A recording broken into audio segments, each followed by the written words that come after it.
I am very excited to be introducing Michael Lindsay in his discussion of faith in the halls of power. Faith in the halls of power, as many of you know, has been extraordinarily well received and well reviewed. Senator Bill Frist, a name that may be familiar to some of you at Princeton, called it a brilliant book. Robert Putnam notes its depth in facts on an important and under-recognized new elite. My own experience with Michael Lindsay's work was the sort that academic researchers love, which is to say that in working on my own research, I needed to know something that I didn't know and couldn't find very much good information on it. I was lucky that at some point Amazon.com delivered a copy of Faith in the Halls of Power to me, and I opened it very slowly. I wondered whether it would be dry, superficial, polemical, or any of the other things that academic work on religion, particularly, I'm afraid to say, sociological work on religion, can be from time to time. Luckily, it was not. It was fresh. It was well-researched. It was insightful. It was innovative. It was also, in an extraordinarily rare accomplishment for a sociologist, well-written. Dr. Lindsay, who I should note first came to Princeton as Mr. Lindsay, before earning his doctorate in sociology here, is now on the sociology faculty at Rice. He's also a faculty associate at the Center for Race, Religion, and Urban Life. He's a prolific author, notably with George Gallup, and clearly a rising star, both as a public intellectual and as an academic superstar. When you have a speaker as gifted as Michael Lindsay, it is best to stand back and get out of the way. And so I will do that. Please welcome Michael Lindsay.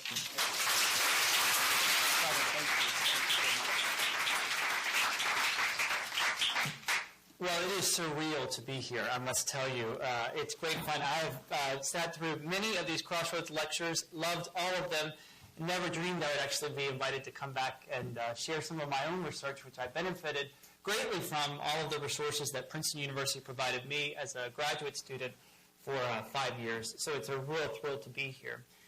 Originally, when I started working on this project, I went to Bob Withnow, my advisor, and said, Bob, I'm interested in trying to interview some members of the evangelical elite. I think that they're out there, and it would be important to try and tell their story because, as you know, the percentage of evangelicals really has not grown in this country in terms of the percentage of the population. Depending on how you measure it, it's around a quarter to a third of the U.S. adult population. And the figures haven't changed dramatically. And yet, over the last 30 years or so, they've become so much more prominent, so much more notable in politics and business and in culture. And my hunch was that a cohort of leaders had risen and in the process had brought their faith convictions along, and the evangelical movement had gained notoriety and attention. Bob said, well, that's a great idea, Michael, but there's a reason why these people haven't been studied. They're not the ones who answer telephone surveys, and they're not the ones who you can typically get in to see.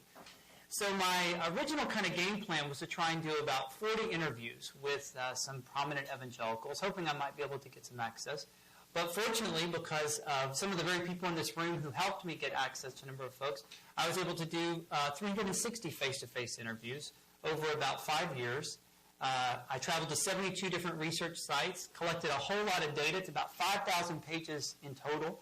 And I collected about 300,000 frequent flyer miles, which I'm still enjoying to this day. A lot of people ask me, how did you get access to time to do some of these interviews? Sometimes it's a matter of being in the right place at the right time. One of my favorite stories is about an interview I got a couple of years ago. I was out in Silicon Valley doing some interviews with technology executives, and I had a couple of hours to kill. So I went over to the bookstore at Stanford and just was sort of milling about. I'd been in the store for about 5 minutes or so, and I looked out of the corner of my eye, and I saw a woman who looked exactly like Karen Hughes.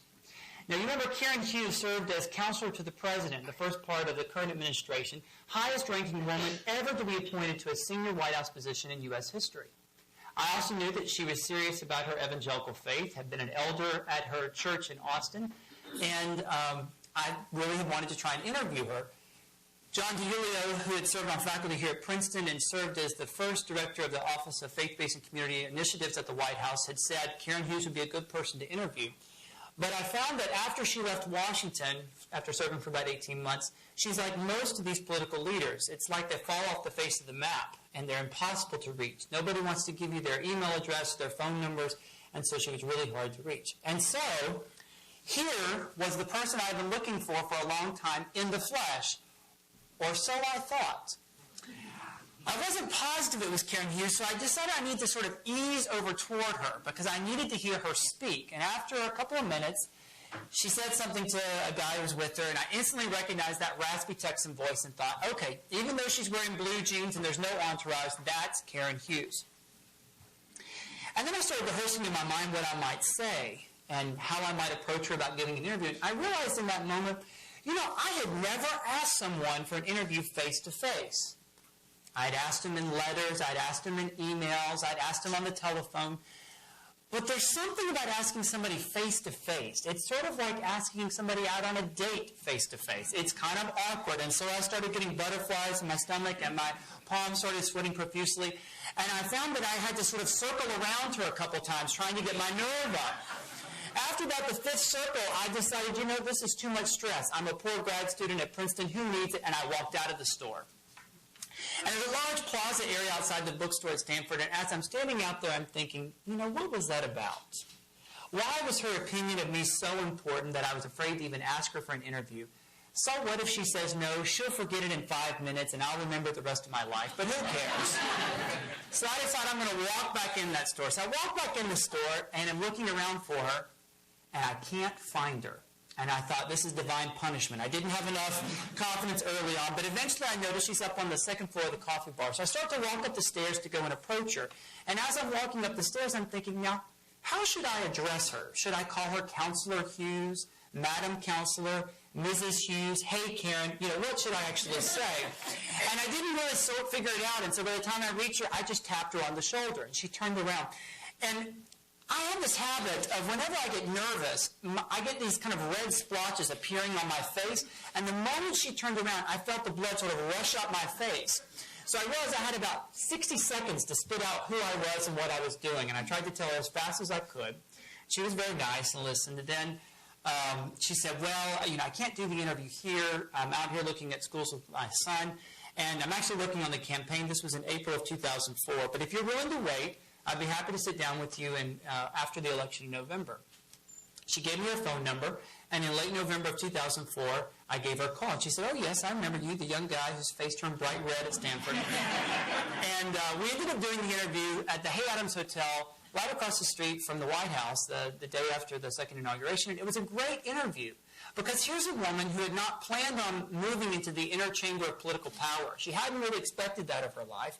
But that's where she found herself. And after she got in there, she began to think, now, is this really what I want? And she began to have these conflicted feelings about how faith and family and professional life all fit together. And she ended up leaving Washington. At the time we were doing the interview, she was then feeling conflicted. Have I made a mistake? Should I have gone, should I have stayed there? And why have I left all of this? And a lot of the leaders that I interviewed sort of share those kind of complex stories. And what I tried to do in the book and with my research is to sort of provide a fair and a balanced account. It's not a defense of evangelicals. It's not a polemic against them. It's just simply designed to try and tell their story in as much truthfulness, integrity, and complexity as possible, but also recognizing that they have gaps and inconsistencies and that things don't always add up. So I try to point some of those things out. There was an article that appeared in 1993 in the Washington Post that referred to evangelicals as poor, uneducated, and easily led. Now, I won't tell you who the author is because I think he's been lambasted enough. But it was not true in 1993, but to the extent that it might have been true in 1993, it most certainly is not true in 2008. They're not poor. The business leaders that I interviewed, I asked them direct questions about how much money they give away to Christian causes in a given year.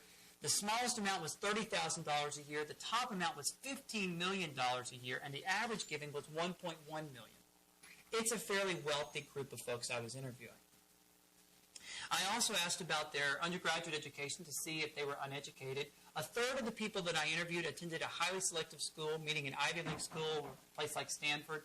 A plurality did at least an undergrad or a graduate degree at Harvard. It's a wide spectrum of schools, but it's a pretty educated crowd. And in terms of easily led, well, I spent 5 years studying evangelicals, and I can tell you, trying to get a group of evangelicals to agree on a particular policy issue or an agenda is like herding cats. So the idea that they are easily led just doesn't hold up. What I want to do today is share with you 4 kind of key areas that I studied while I was doing my research and some of the surprises that I came across while I was working on it. I thought I knew a whole lot about evangelicals when I started the project, but I got to tell you, some of the things that I expected didn't wind up that way. The first area is politics. Now, I assumed that the reason why evangelicals had succeeded in American politics over the last 30 years is because they've been united, that they agree on, basic policy issues, principally about abortion, maybe same-sex marriage, and a couple of other policy issues, and that this keeps the whole movement cohesive. Now, it's true, in order for a movement to succeed, you've got to have cohesion. I often say a movement doesn't have to have a God, but it has to have a devil. And for evangelicals, the devil from the 1940s to 1970s was atheistic communism. And this provided a sense of mobilization, concern against the spread of communism. Starting in the 1970s, the thing that sort of turned the tide that evangelicals were mobilizing against was what might be called secular humanism. Interesting story. I interviewed President Carter for this book, and he told me about a story of how he was in the Oval Office. He was a Southern Baptist, and he'd invited the president of the Southern Baptist Convention in 1979, a pastor from Memphis, Tennessee, named Adrian Rogers, to come and meet the president. Now, in 1979, there was a big political battle in the Southern Baptist Convention, and Jimmy Carter and a group of folks were on one side of the issue, a more kind of left-of-center kind of position, and then there was another crowd that was on the more right-of-center position. Adrian Rogers was part of that right-of-center, and they actually won the presidency. And so it was a little bit difficult for President Carter to invite Adrian Rogers because it hadn't worked out exactly as expected. But he said, we're Southern Baptists, and I wanted to have him come. And so apparently Dr. and Mrs. Rogers comes into the Oval Office, and they have what President Carter described as a perfectly nice conversation. And then at the very end of that conversation, Adrian Rogers stood up, and they shook hands, and then the president went back to the desk and was looking down at his agenda to see what was next on the schedule. And the pastor turned to him and pointed to the president and said, Mr. President, I'd be remiss to not mention if I didn't tell you that we in the Southern Baptist Convention are praying that you will abandon your agenda of secular humanism and will return to the integrity of your faith. President Carter said, I didn't know what secular humanism was, so I just told him, well, thank you. And then he left. The president then went and had lunch with his wife, and he said, do you know what secular humanism is, and are we one of them? And he said, ever since then I've been wondering what it is to be a secular humanist. But that was sort of an area that really concerned a lot of evangelicals that I interviewed. And yet, they're not united. They're not even united across the political spectrum. You find, for example, there's as much mobilization for evangelicals today in the campaigns of Barack Obama and Hillary Clinton as there is in the campaign of John McCain. There's enormous mobilization for evangelicals on the Democratic side, and that I found that there's not a huge difference between Democrats who run for office and Republicans who run for office in terms of number of evangelicals. The key difference between the two parties is among the party elite. That you find that there are very few, for example, Democratic chiefs of staff who are evangelicals if the congressman is an evangelical. Whereas on the Republican side, if there's an evangelical congressman who's Republican, he or she tends to have a chief of staff who shares those religious convictions. One of the key differences between the presidency of Jimmy Carter and George W. Bush is what the people look like who they appointed to senior positions. President Carter told me, for example, he had practically nobody in his inner circle of advisors who shared his evangelical faith. There were some very faithful churchgoers, but none of them really took the same take on Christianity as he did. Whereas President Bush has appointed a number of evangelicals to senior positions. I interviewed about 23 of them, but it's interesting to see how those kind of differences play out. So if evangelicals are not united on the political spectrum, what did they look like in a single administration? I assumed, for example, that the evangelicals in the Reagan administration would get along. They would work together. When in fact I found very, very deep divisions.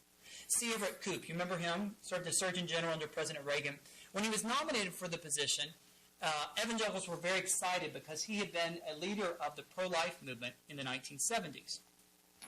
The public health community was not excited about his nomination, not because Dr. Koop was a bad person or a bad doctor, but he just didn't have experience in public health. Well, he got through the confirmation process, and things were going along fine for about 5 years. And then in 1986, C. Everett Koop became increasingly convinced that AIDS ought to be treated as a public health crisis. And so he began to sort of circulate within the upper level of the administration the idea that the president, or at least the administration, ought to come out and say that AIDS is a public health crisis. Well, you remember in 1986, most evangelicals didn't really see AIDS in that way. Most of them saw it as God's punishment against a homosexual lifestyle. One of those who held that conviction was Gary Bauer, who was President Reagan's domestic policy advisor. And what ensued is a deep kind of battle between two forces.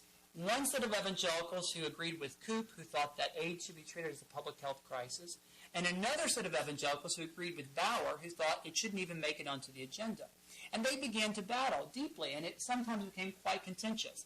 Koop would try and get an appointment with the president. Bauer would go in and get the appointment removed, and vice versa. So there began this sort of personal feud. I also saw that evangelicals are oftentimes divided between evangelical movement leaders and the people that they end up electing. In the 1990s, for example, there began to be a regular meeting that was held once a month, every other month or so, between some evangelical movement leaders and Republican leaders on Capitol Hill.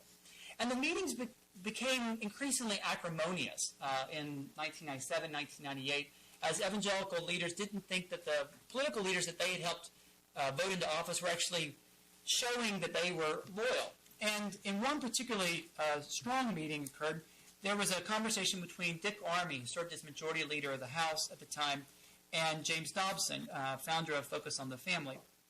I interviewed Majority Leader Armey. He's no longer in politics, so he can say pretty much whatever he wants to. So he's a colorful figure and gave some interesting things.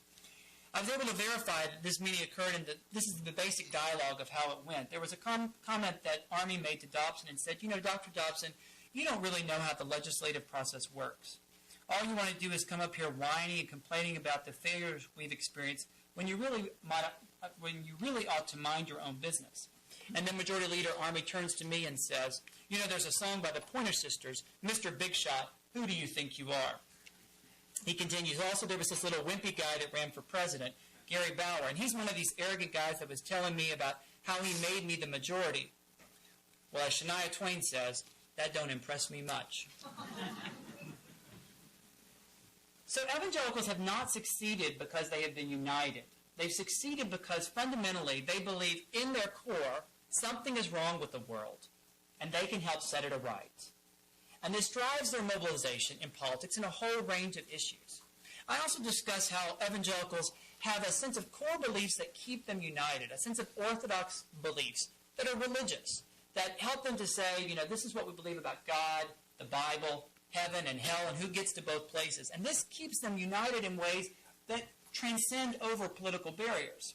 And yet, there's an elasticity to that orthodoxy so that they can build bridges and work with different groups. They built a number of different coalitions with other religious groups, with Mormons, with Roman Catholics, but also with Muslims and Hindus and Jews around issues of international religious freedom, human trafficking, and a number of other issues. This elastic orthodoxy, I argue, is one of the key ways that evangelicals have succeeded in politics. It allows them to have a sense of cohesion and forward momentum, and yet they can build bridges across political divides. The second area I encountered while working on this book is higher education. Now, walking into it, my expectation was that the reason why evangelicals are so important in higher education is because they've built up an entire subculture of very impressive Christian colleges and universities. Enrollment at Christian colleges and universities has grown 5 times that of the general college population over the last 20 years. Enrollments are swelling, their endowments are growing, they're getting more and more prominent alumni, they're attracting high-quality faculty from institutions that were trained, you know, their faculty were trained at Harvard, MIT, and Stanford, and they're doing an awful lot that's incredibly important. But funny, as I went into the project, I expected that this kind of Christian college movement would be the central driver in higher education, when in fact I found quite the opposite. Probably the most significant development is how places like Princeton and Harvard and Yale and my institution of Rice have become more amenable to evangelicals over the last 30 years or so. Now, how has that occurred? Peter Gomes, who's the minister of Memorial Chapel at Harvard, gave an interview to the Boston Globe a couple of years ago, in which he said that there are more evangelicals on Harvard's campus today than there have been in 200 years. Well, he's been there the last 40 of those 200 years, so he can at least comment on what's gone on in this last generation. What's happened is that as places like Harvard and Princeton have tried to diversify their student bodies geographically, so they recruit as heavily from the South and the Midwest as they do from the East and West coasts. As they've created a national student body drawn from all over the country, they've also created some religious diversity. They're attracting students from the Bible Belt and America's heartland, where evangelicals tend to be in strong numbers. Racial and ethnic diversity on elite campuses makes a huge difference as well. Consider this tidbit. The Campus Crusade for Christ chapter at Yale 20 years ago was 100% white. Today it's 90% Asian American. Evangelical campus groups at Harvard have grown fivefold in their numbers of weekly participation in their different ministries over the last 25 years. At Yale, they've grown sevenfold. So there's been dramatic growth over the last 30 years. And the interesting thing is that as more of these evangelical young people have been drawn to these elite college campuses, it's changing the character of the campuses. Because most young people, when they grow up, go off to college, they experience what I might clinically refer to as the sleep-in effect. They may have gone to church as a teenager, their parents may have helped them go to church, but then they go off to college, and what do? They sleep in, don't go to church on Sunday morning. But the interesting thing is that if you compare evangelical young people to mainline Protestant young people, to Jewish young people, to Roman Catholic young people, they are the least likely to give up their faith when they go off to college. They're the least likely to experience the sleep-in effect. So you got more of these kids being drawn to elite college campuses, and then once they get there, they're more likely to hold on to their faith. They're more likely to stay within their faith convictions. And in the process, you've got this upsurge of highly educated, talented, bright, evangelical young people who are now populating elite college campuses. I found that there's a real tension between the evangelical subculture and mainstream culture among the leaders that I interviewed. A lot of the people that I talked to referred to the evangelical subculture as baggage. And sometimes they would say, it's baggage they want to forget. They're embarrassed by it. It was interesting because I would ask folks, what are some books that you read, or what are some things that you like? And when I went into the question, I was really sort of just curious. I wanted to see if there was a particular author that was really prominent. I was struck, though, that after doing about 10 or 12 interviews, people began to sort of mention one particular work. And it was not what they had read, but it was what they had not read. People went out of their way to tell me that they had never read one of the Left Behind books. And I thought, well, that's kind of interesting. I didn't ask you what you didn't read. I asked you what you read. And they'd say, I read lots of interesting things, but I haven't read that Left Behind series. And then after, a couple more months, people started saying, and I don't have one of those Thomas Kincaid paintings on my wall. And I was thinking, why is that? Why are people trying to sort of say that's not me? And I think part of it is this distance to the evangelical subculture, that they didn't want to see themselves as being lumped into what's oftentimes associated with the media stereotype of evangelicals. Well, mainstream culture and this sort of evangelical subculture oftentimes have had a symbiotic relationship.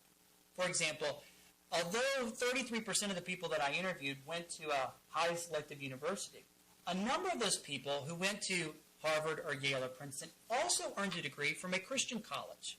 They may have, for example, done an undergraduate degree at Wheaton, and then they went to law school at Stanford. Or they may have studied philosophy at Calvin, and then they went to business school at Harvard. And so that there's sort of this interplay between those two arenas. Out in Hollywood, for example, a whole lot of people who work with different sitcoms, TV shows. I interviewed folks who worked with everything from Touched by an Angel to that 70s show and everything in between. So it's a wide gamut. And the thing that struck me is how many of them spoke, pretty derisively about the evangelical subculture. And then I realized as I started doing the research, though, that many of them had actually been employed by the evangelical subculture. They were filmmakers, for example, for Worldwide Pictures, which is a subsidiary of the Billy Graham Evangelistic Association.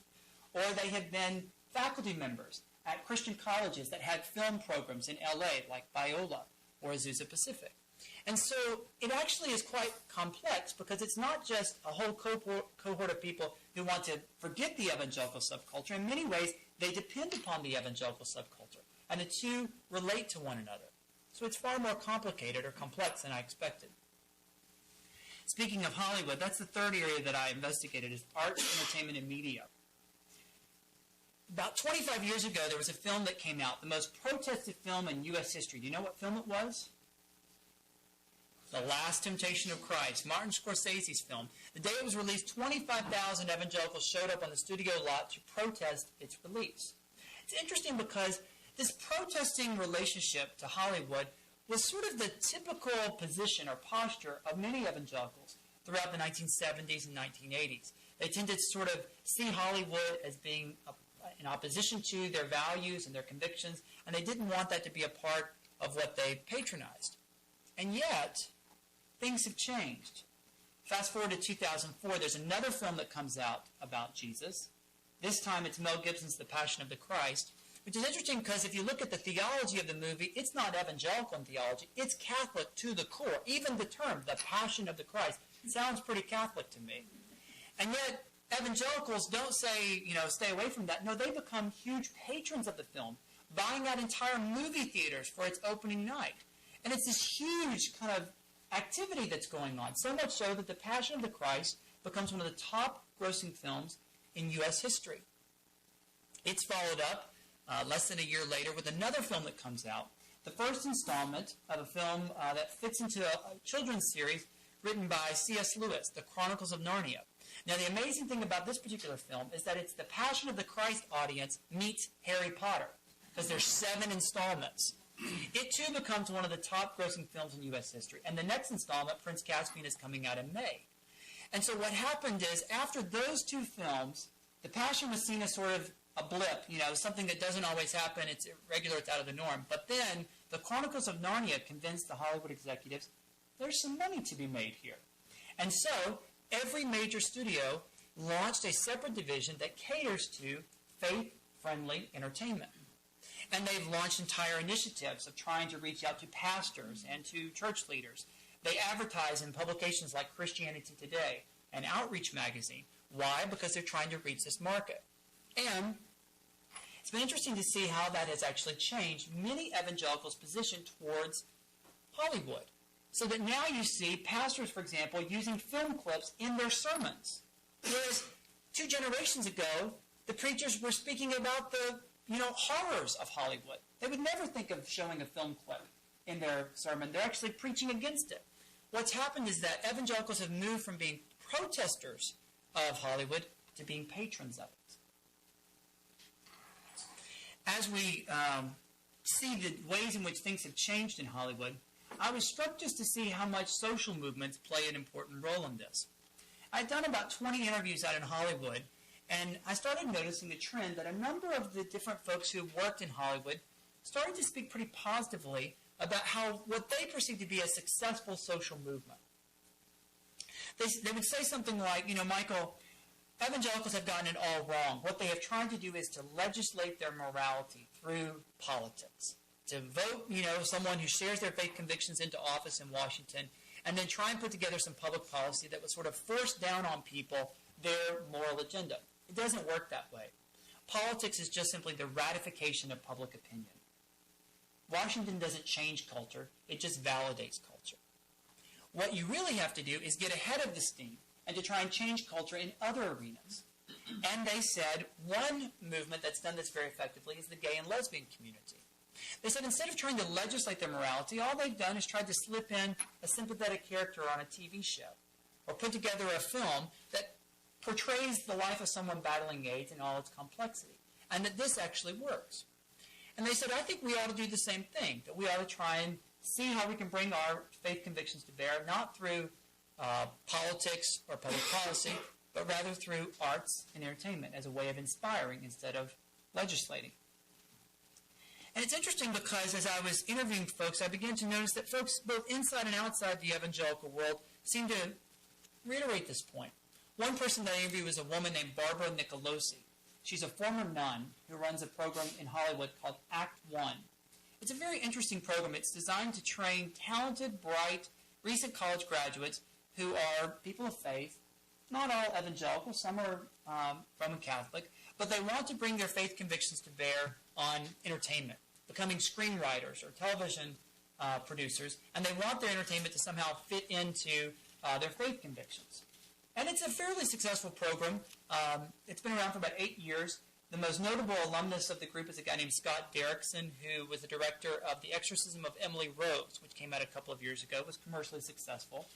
And Derrickson is now working on a major motion picture adaptation of Milton's Paradise Lost. So it's an interesting kind of development. Anyway, Barbara Nicolosi recounted this kind of sea change that she sees going on in Hollywood. She said to me, I do think in recent years that there has been, quote, a trend where you need to have a gay character in TV shows. It's helpful if you have a gay theme. Given recent shifts in the entertainment world, Nicolosi believes that this same sensitivity, quote, may be shown to Christians as well. She and other evangelicals I interviewed would applaud such a development. Quote, I'd rather have them pandering to us for a change instead of ignoring us. In 2005, Nicolosi was invited to appear on the tabloid TV show Inside Edition. She was there to talk about this particular program, Act One, and Christians' rising prominence in Hollywood. So when she said to one of the show's staffers, I never thought in my wildest dreams I would be on Inside Edition, his response didn't completely surprise her. Didn't you know, he responded, Christian is the new gay.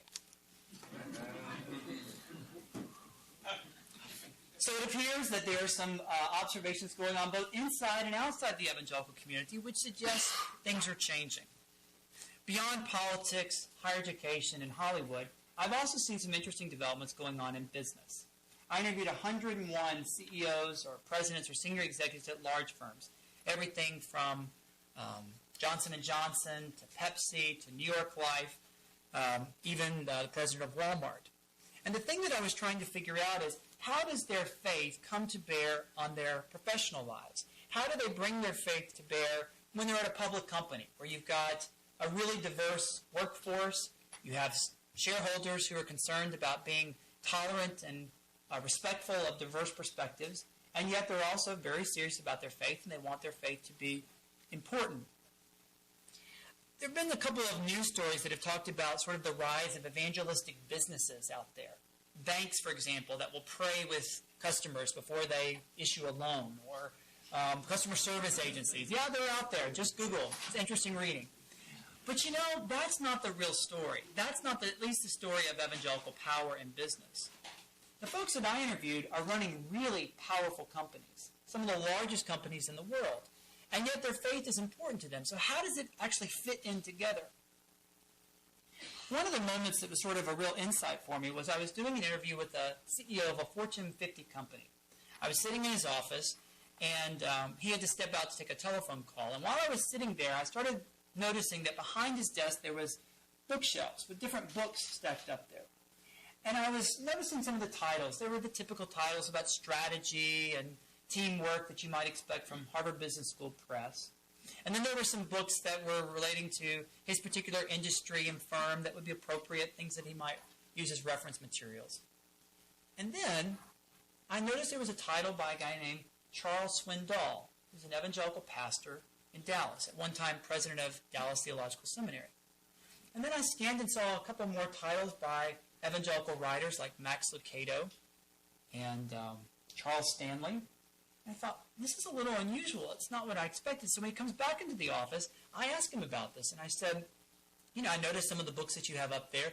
Do you pull down some of the Christian books to use for speeches or for quotes to give in particular essays that you write or newsletter pieces? And he said, no, actually, I read most of those when I travel or, when I'm out of the office.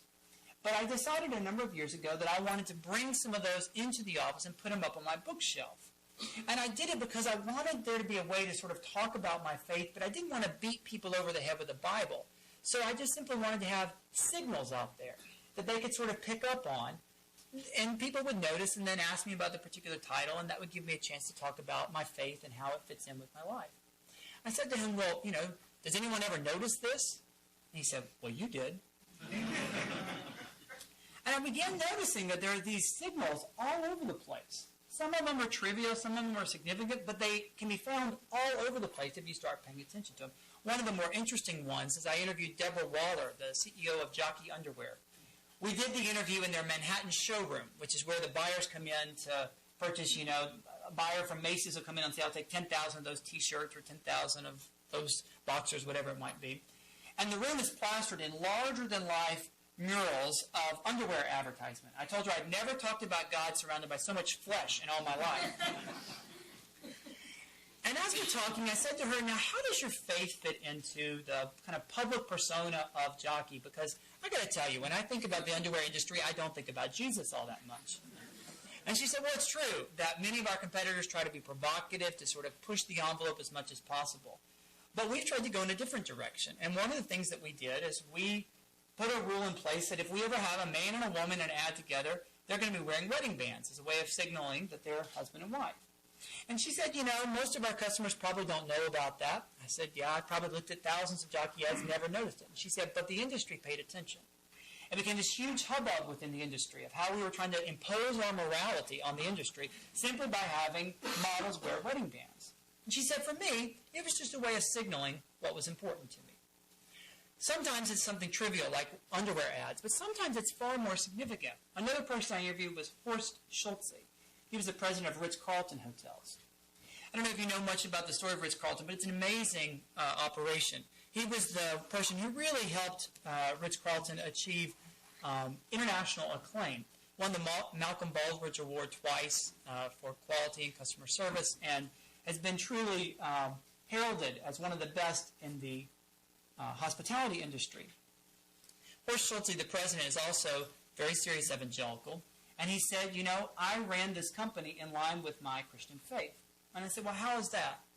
And he said, we made a decision a number of years ago that we wanted the company motto to be something that resonated with me personally as a theological conviction. He said, I came to the theological conviction as a 15-year-old while attending a hospitality school in Germany as a young boy.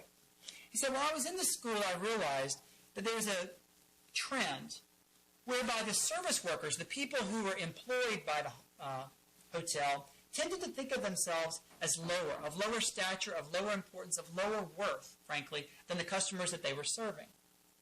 And that just didn't seem right, because one particular Sunday I heard a sermon about being made in the image of God. And it seemed to me that if we were all made in the image of God, that we ought not to be of these differing levels of worth, that our basic human dignity was not determined based upon our station in life, but because of our shared placement as children of God.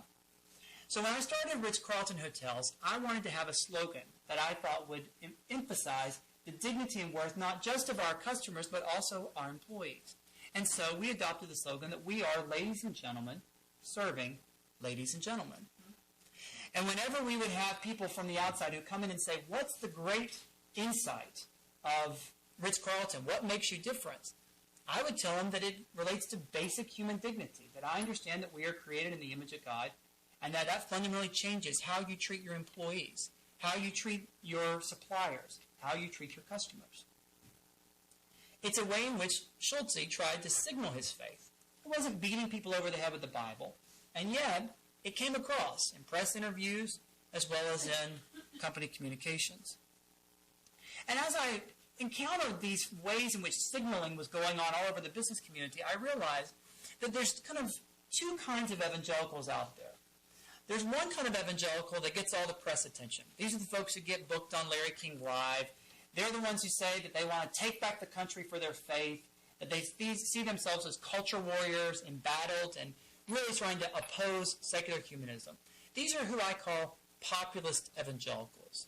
They're mobilized by politics, and they see, concerns, so they have a Justice Sunday to talk about how,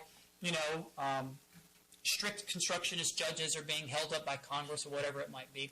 And they use a lot of populist rhetoric as a way of mobilizing the masses.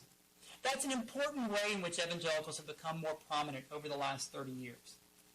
It's what galvanized support behind the moral majority in the 1980s and the Christian Coalition in the 1990s. And yet as I did these interviews, 360, sitting down with all these different folks, I realized that they're not really populist evangelicals. They don't seem to see themselves as embattled. They don't see themselves as culture warriors. They rub shoulders day in and day out with people of different faith and of no faith at all. And because of that, they have a different outlook, different strategies, different goals. They are what I call cosmopolitan evangelicals. They're worldly, quite worldly, hanging around with people who look really different than they do and responding in ways that don't always match what you would expect from the evangelical subculture. And yet, these cosmopolitan evangelicals, I find, have strategies that are far more significant, pervasive, and have been infused in all of these areas, in politics, in business, in arts, entertainment, and media, and in higher education. I say to folks that evangelicalism in the United States is a lot more than you think, and it's a lot less than we think at the same time. It's a lot more than we think because if you assume that it's just about politics, you'll miss it every time. It's far more significant than that. It's a cultural phenomenon. It infuses what we see in entertainment in Hollywood, the ways in which debates over the arts occur. It infuses what we see going on in public schooling as well as in the corporate workplace. It can be found in every arena of American public life. I've just painted 4 of them, but it occurs in lots of other areas. And yet, at the same time, it's a whole lot less than we might think. I found very little support for the conspiracy theory that evangelicals are trying to take over the country, that there's an inner cabal of people pulling the purse strings. I just didn't find it to exist. Evangelicalism is a movement that's dominated by big personalities. And because of that, they tend not to work together all that well. So you've got people who are trying to protect, their particular passion for prison reform. And other folks who are trying to protect their passion for Christian missionaries in Asia. And other folks who are really excited about relief and development. And other people who are really concerned about, Supreme Court justices. So you've got all these different kind of agenda issues, and as a result, they don't always work well together. And when they do work together, it tends to be on very kind of basic, fundamental things. We're not talking about huge, elaborate strategies to take over the country. It's far more moderate and modest than we might expect. I do think, however, that the evangelical population looks really different than a lot of the media caricatures give.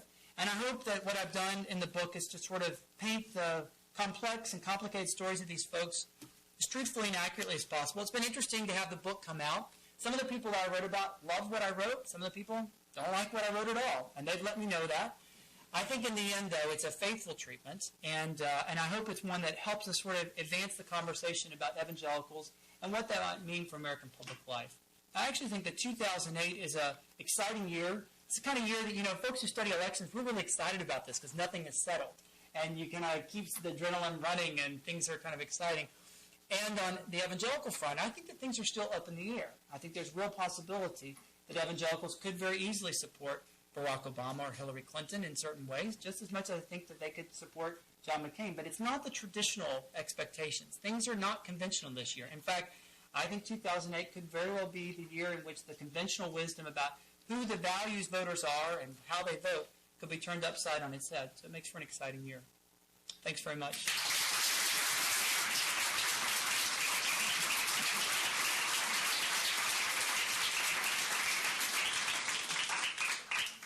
What questions can I answer? Things that you're curious about. Do you find it interesting that both Barack Obama and Hillary Clinton claim to be born again, and John McCain, I believe, is not? Yeah, it's a great question, Art. Jimmy Carter got it all started in '76 when he makes this off-the-cuff remark about being born again. 3 weeks later, Gerald Ford announced that he too was born again. And it seems that since then, every presidential candidate started talking about how very born again they are. I do think that there is a certain element within the McCain campaign that very much wants him to sort of talk about his involvement in church. He is a member of a Baptist church in Phoenix, and sort of trying to draw parallels between his voting record and what that might suggest about his own religious faith. McCain really resists that and is not wanting to sort of use that in the politics game. I think that probably come the general election, he'll absolutely have to. I think there'll be enormous pressure on him from the Republican elite to be more public about it, or to choose a running mate who's very comfortable discussing that. And that's still a possibility. In terms of Barack Obama and Hillary Clinton, I think that both of them represent sort of a new kind of Democratic candidacy, which is one that recognizes that being an evangelical doesn't have to be antithetical to voting Democratic. And I don't think that mindset was really there in 2004 with John Kerry's campaign, that there was a real kind of sense of trying to push that element down. And Nancy Pelosi, for example, after the 2004 election, launched a group called the Faith Working Group within the Democratic Caucus, which was intentionally designed to sort of help Democrats who were people of faith of various traditions to figure out how could they talk comfortably about their faith in ways that sort of matched their own particular policy issues. And I think that this year we've got an example of two candidates who are quite comfortable doing that and being quite explicit about it. It doesn't always work out that way. It's interesting to see the difference between the two parties. I mentioned about that it's not really the elected officials that the difference, it's more among sort of the party elite. There was a poll done in 1972 among the delegates to the Democratic and Republican convention. And one of the questions that was asked about was religious affiliation. That year, 10% of the delegates at both the Democratic and the Republican convention will be considered atheist or agnostic, self-described secularists. Follow-up questions are asked every 4 years since then, and in the 2004 poll that was done of delegates, the figure among Republicans who self-identified as secularist or atheist or agnostic was about the same at 10%.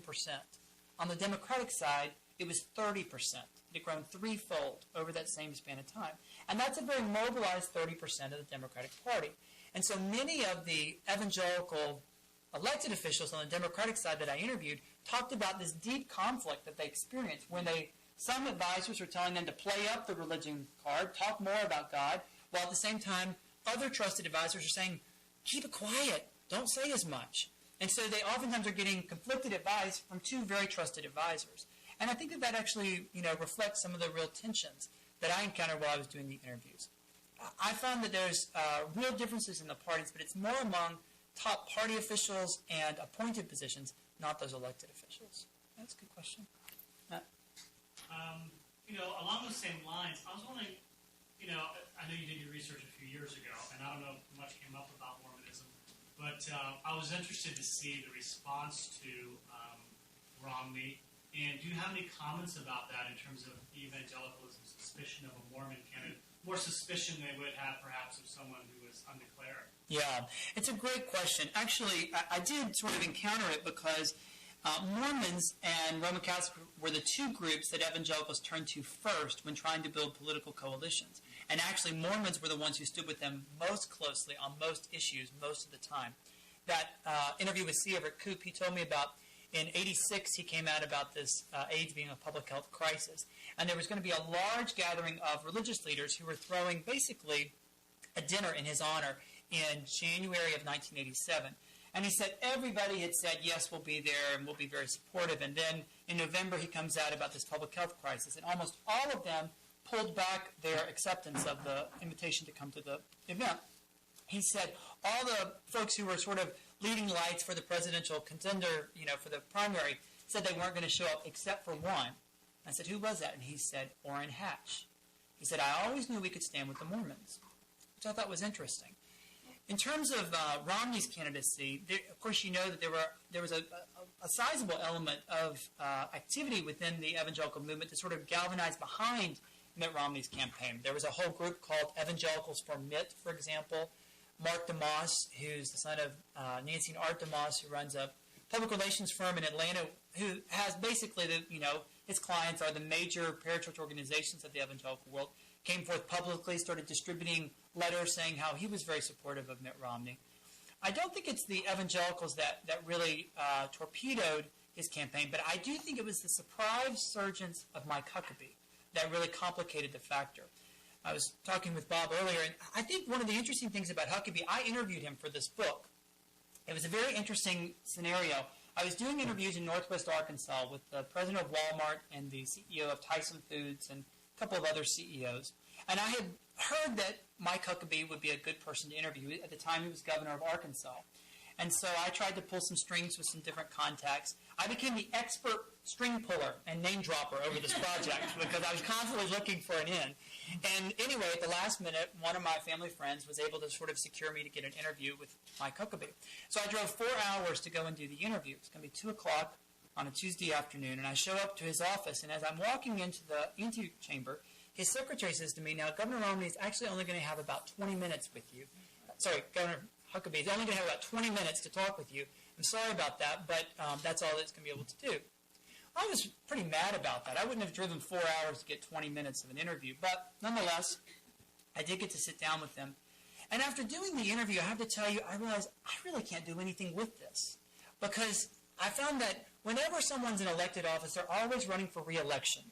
And so I didn't get anything really good or juicy out of him that I could actually quote. And after that particular interview, I just decided I wasn't going to interview anyone in currently elected office. But out on the campaign trail this fall, I saw sort of a different side of Huckabee. And he has this amazing wit and quick humor that I think served him quite well. I think that probably helped him a little bit and sort of pulled some of the support that maybe Romney would have been able to lock up early on. I do think that the Mormon issue remains strong, and yet probably you couldn't think of a primary season where Romney could have had a more likely chance. I mean, here he is, he's competing against Rudy Giuliani, the most religiously unmusical candidate the Republicans could possibly put forward. And so I do think that there remain some tensions there, but I don't think it's nearly what we would have seen 50 years ago. It's a great question. Yes, ma'am.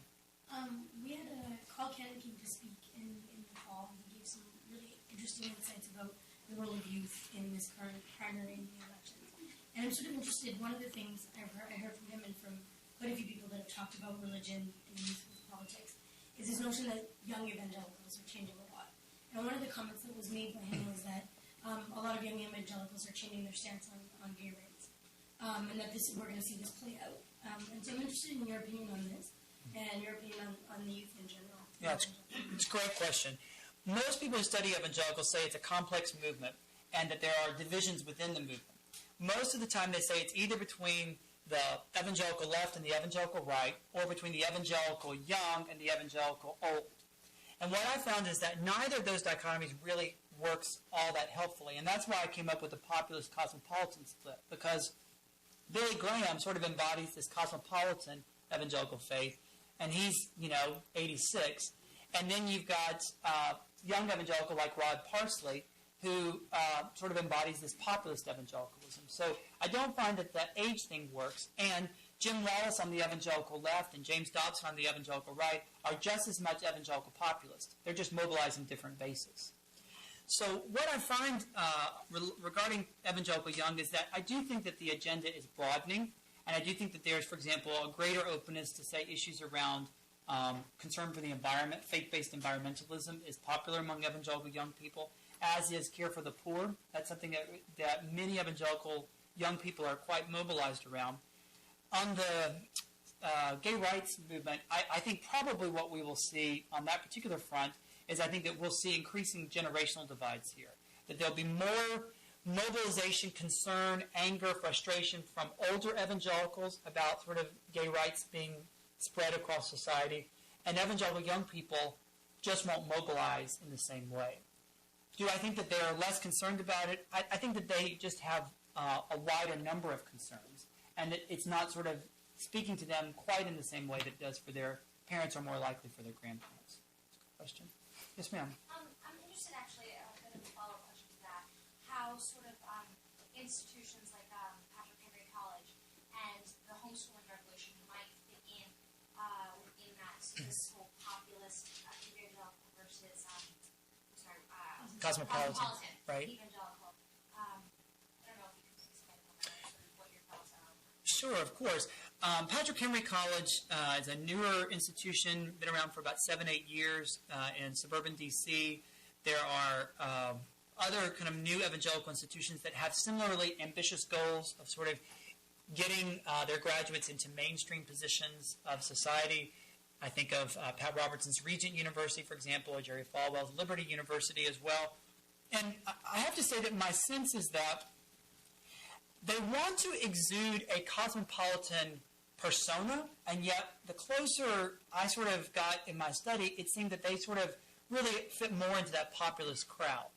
That they wanted to sort of speak to and give the impression of sort of sharing the same convictions of the cosmopolitans, and yet in practicality, they very much sort of fell on the same kind of traditional expected lines of the populists. Probably the best example of this was sort of the mass exodus of several faculty members at Patrick Henry a couple of years ago.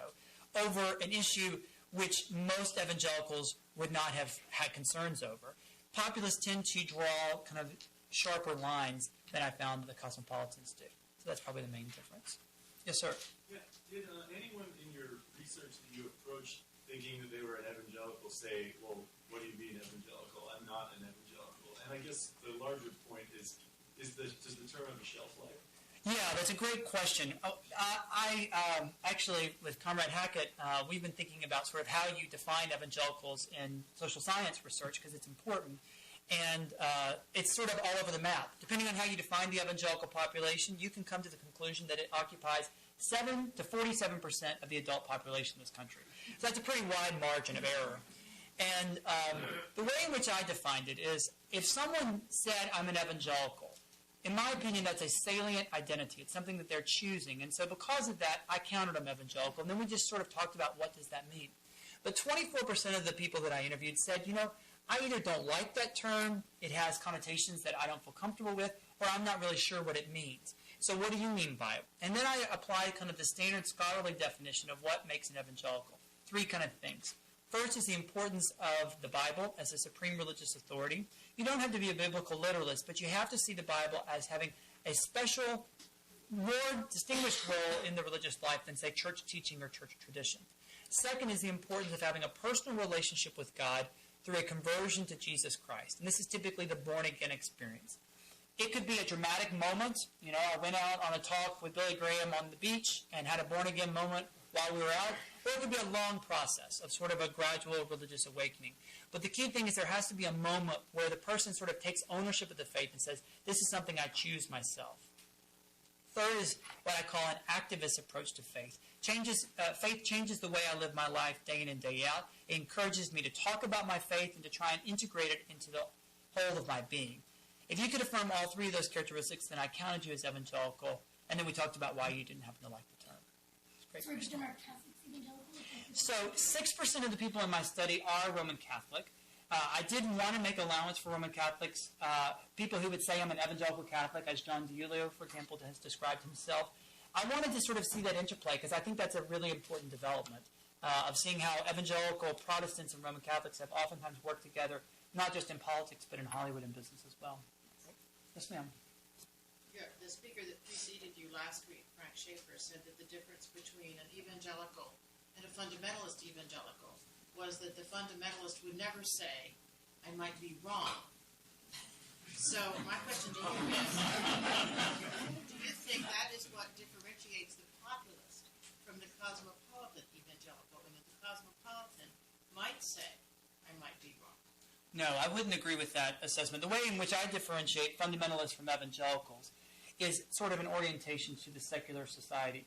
A fundamentalist comes into contact with secular society, and his or her natural inclination is to pull back, is to withdraw, to try and maintain the integrity of his faith.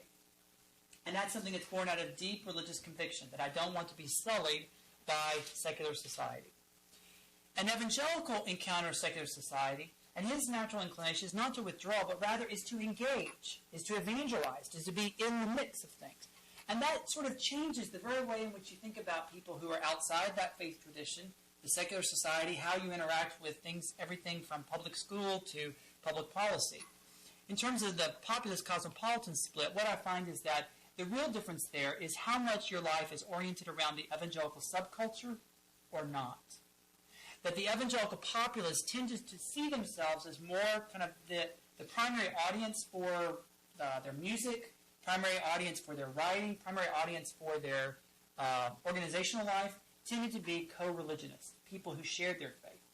Cosmopolitans tended to be folks who had a more kind of diverse arena of influence, who tended to be in conversation with, getting news from, interacting with a much wider arena. And because of that, they had very different strategies and mobilization activities. And so the ways in which they were working looked quite different.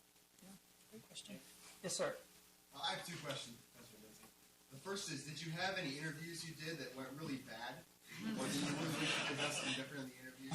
Just not talk to that person at all? The second question, I read your book. I thought it was excellent. Will you sign my copy of it? Of course, yes.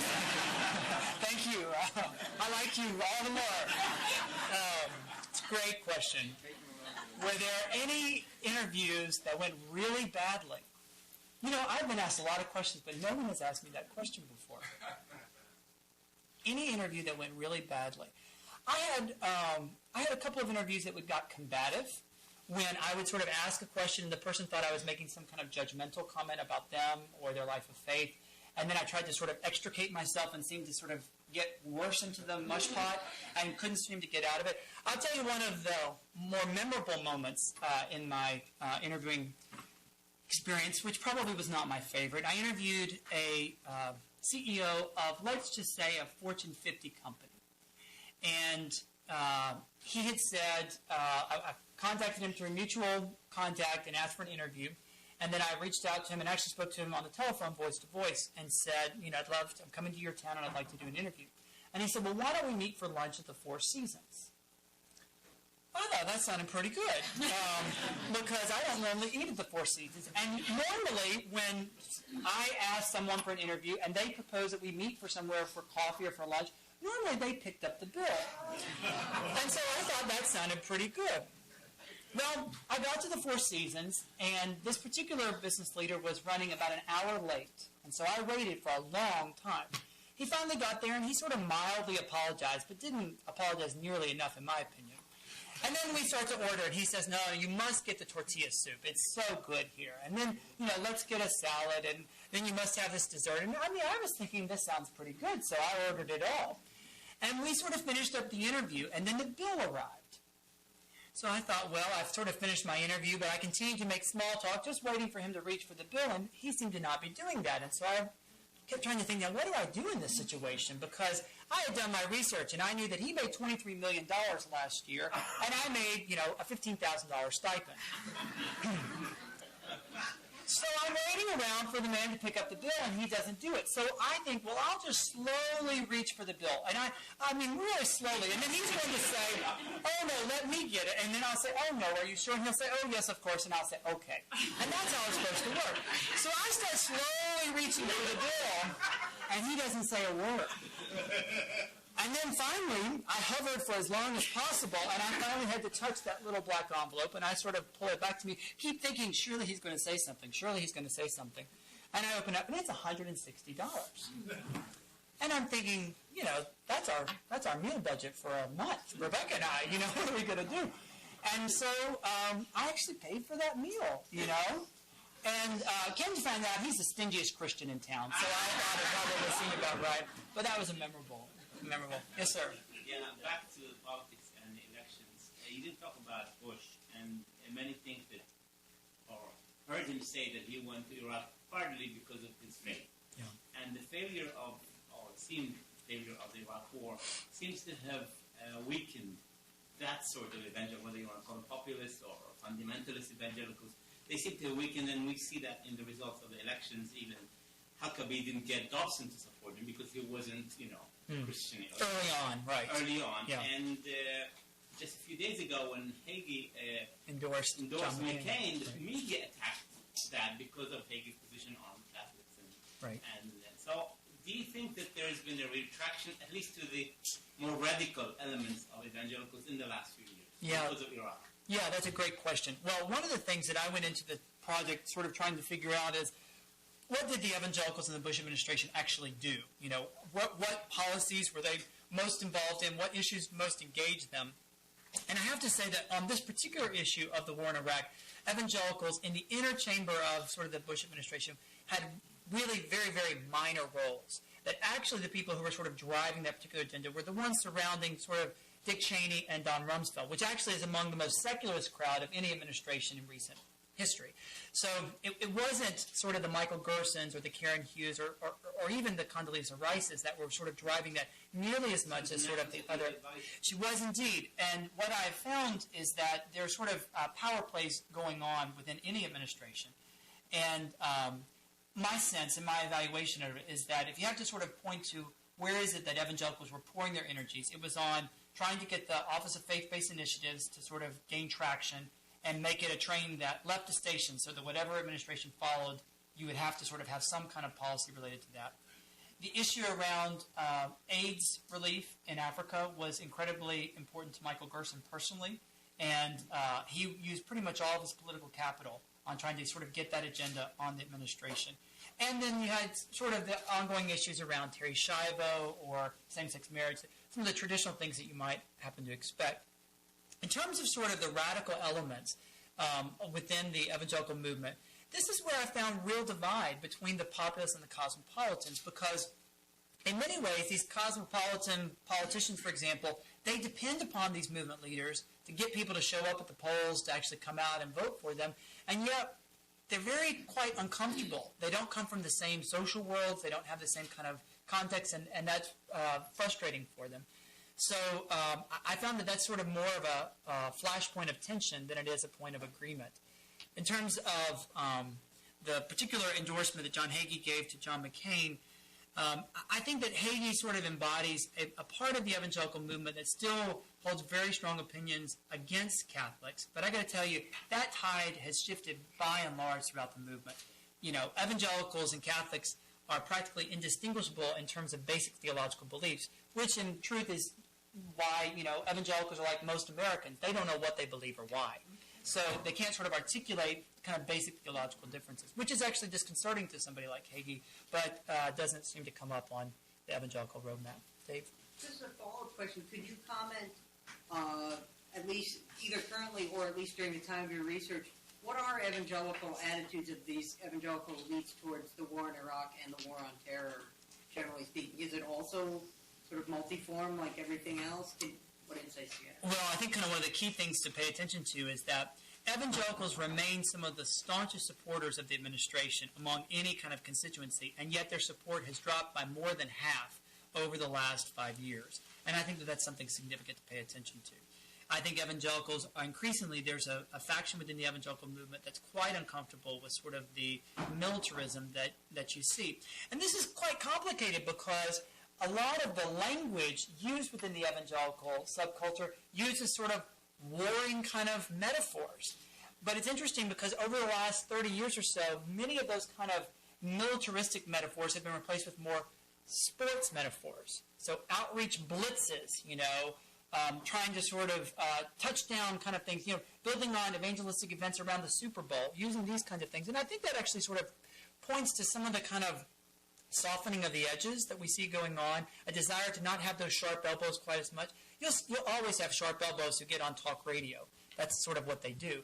But I do think that there's been some real kind of softening on that, and the war in Iraq, I think, has been one of the kind of key issues. I see it more on the war in Iraq than I do on the war on terror.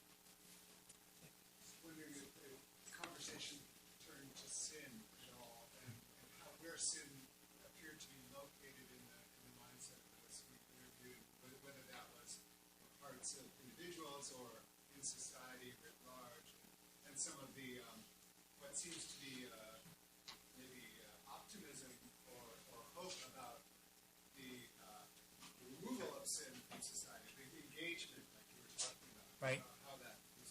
Yeah, it's great, Paul. Great question. Well, I would say that evangelicalism as a social movement tends to be more individual-centered than, let's say, society-centered. And they tend to sort of downplay structural concerns. That said, I was really surprised by the number of people that I interviewed who were quite savvy on sort of structural adjustments that they hoped to sort of bring about, or changes that they wanted to see made on society, and quite, you know, sophisticated, complicated ways. So that if there's any crowd sort of talking about structural concerns or structural sin, I think it would probably be some of the people that I interviewed. They certainly were able to articulate that in ways far more elaborate than I would have expected or that I'd heard in other contexts. Now, in terms of sort of just the prevalence of sin or kind of things, people always want to know what's the biggest sin they talk about. Ambition, actually, was the top sin. It was mentioned 35% of the people that I interviewed said that ambition is a leading spiritual struggle in their life. And then when I pry a little bit deeper, I find out, well, what is it about ambition that's so, you know, pernicious or difficult? And it's that I feel like I've got talents and abilities. I've been given great opportunities. I've got a lot of resources at my disposal. And yet, I do have to sort of push the door open. I do have to sort of take action, do things. And I wonder, should I really run for this office or should I not? Probably one of the kind of very quite self-reflective interviews I did was with Asa Hutchinson, who had served as a congressman from Arkansas, was one of the kind of ringleaders of the Clinton impeachment hearings, and served as Undersecretary for Homeland Security in the current administration. And he talked at quite length about sort of the kind of spiritual wrestling of running for office and how the very kind of way in which you get elected seems to kind of run counter to what he believed to be sort of the Christian gospel, and how he tried to reconcile that. And sometimes he was very honest and said, I think I probably try and sugarcoat over things that I probably shouldn't sugarcoat over. And I found that among Democrats and Republicans alike, that sometimes you could get them to talk about it. The other thing that I would say that probably the one sin, if there was a sin that I sort of raised up in the book that was glaringly absent from interviews that I did, was sort of concerns about materialism. And specifically, I raised the issue of executive compensation with many of these business leaders, because I would say to them, if there's any issue where you might sort of look different than your secular colleagues, it would seem to me it could be on the issue of executive compensation. And there are some very poignant, striking examples of people who sort of went against the flow. And I talked about them in the book. Max Dupree, for example, was the CEO of Herman Miller, the furniture maker, and he decided a number of years ago that he would tie his salary to the lowest salary of any employee at Herman Miller. So he was paid 20 times the lowest paid employee, and that was what he was paid, which actually is much lower than what you even see going on the difference between a chief executive and lowest employee in Europe or in Asia. But he was against the norm. Most of the time when I raised the issue of executive compensation, most of these executives sort of tried to justify it by comparing themselves to professional athletes or other folks. Yes, sir? Going in a slightly different direction from the issue of ambition, if you interview lawyers, well, you interviewed Karen Hughes, and my question is, because that lawyers are involved in an adversarial situation, which in many circumstances requires very aggressive posture on behalf of your client, is there comments about how their religious beliefs interact with their business practice, using attorneys as an example? So I did interview a number of attorneys, but they were attorneys who were working in government or in other roles. I had more of those kind of conversations about sort of how does your faith influence sort of the practice of what you do day in and day out, the posture, the way you relate to others among business executives. But that tended to be, or business deals, how do you treat companies that you acquire in mergers and acquisitions, and how do you respond to that? And there I just say there were some examples of people who were able to talk quite well and be able to sort of raise some of those issues, and there were other folks who, probably didn't have a very well thought out or complex sort of explanation of how their faith might fit into that particular issue. We take just one more Time for one more question. Yes, sir. Michael, your only reference to racial demographics was to the Asian students. Did your research show that it cut across all racial groups or not? So I agree with some of the scholars who say that black Protestantism looks different in kind from white evangelicalism. And this is a study of white evangelicals. About 8% of the people that I studied are people of color, which included Latinos, African Americans, and Asian Americans. But it really wasn't a study that looked about those kind of racial issues. What I did find is that some of the stories about sort of bridging race relations or how that occurred, getting back to Paul's issue, wasn't structural elements, was individual friendships. So I tell the story, for example, of Kay James, who served as the director of the Office of Personnel Management, and Don Powell, who was the chairman of the FDIC. He's a white man from Amarillo, Texas. She's an African-American woman from Virginia. And they ended up becoming prayer partners because of their shared faith. And they also were in about the same position in an administration, but they were across sort of racial lines. And they ended up becoming couple friends, and they would go out socially and do different things. And Don Powell said, I think probably my faith sort of helped me build a relationship with Kay in ways I probably wouldn't have done. I'm embarrassed to say I've never really had a very deep friendship with an African American. I'm glad that before I died I've done it, but I need to do a whole lot more of it. And I would say that kind of individual focus about race relations tended to come up more often than not in the interviews I did. Great question. Well, it's been great being here with you all. Thank you very much.